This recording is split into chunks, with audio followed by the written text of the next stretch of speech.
Israel दहशतगर्दी से बाज न आया। ईरान, इराक और शाम में कई मकामात पर हमले। ईरान के शहर अस्फहान में फौजी रडार पर हमला किया गया। अस्फहान में फौजी अड्डे के करीब 3 धमाके। ईरानी हुक्काम का कहना है कि ईरान ने फिजाई दिफाई निज़ाम से हमले का जवाब दिया। 3 ड्रोन्स को मार गिराया। अस्फहान की जौहरी तंसीबात मुकम्मल महफूज। तेहरान से परवाज़ें चंद घंटे बंद रहने के बाद बहाल। इराक और शाम में हमलों से नुकसानात की इत्तला।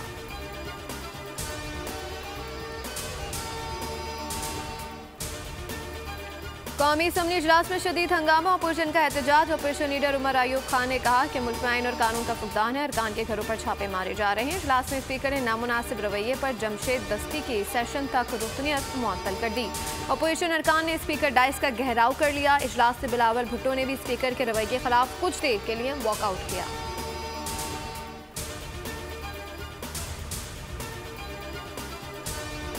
कराची के इलाके लांडी मानसेरा कॉलोनी में गैर मुल्कियों पर हमला नाकाम। 2 दहशतगर्द हलाक, 1 सिक्योरिटी गार्ड भी शहीद, 2 अफराद जख्मी। पुलिस का कहना है कि गाड़ी में मौजूद 5 गैर मुल्की महफूज रहे।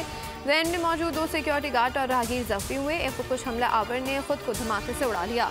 दूसरे दहशतगर्द को पुलिस ने फायरिंग करके हलाक किया। दहशतगर्द के जिस्म से खुद को जैकेट बरामद, अस्ते से भरा बैग भी मिला। गैर मुल्की एक्सपोर्ट प्रोसेसिंग जोन जा रहे थे।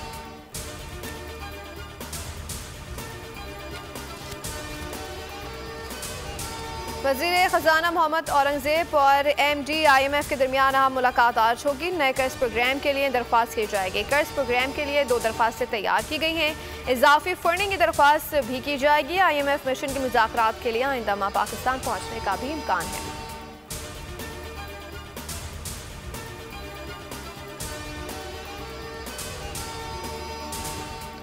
और औरंगी टाउन कराची में पुलिस एहलकारों की जानिब से घर में डकैती। अदालत ने पुलिस के मुकदमा खारिज करने की इस्तदा मुस्तरद कर दी। अदालत ने कहा कि मुलजिम DSP उमैर तारिक बचारी और दीगर ने छापे से पहले अपने मोबाइल बंद कर दिए थे।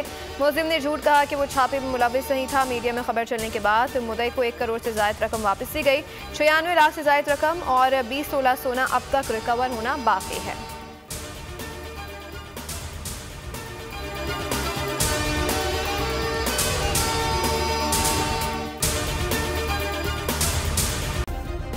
सब्सक्राइब करें और बेल दबाएं ताकि कोई खबर रह न जाए।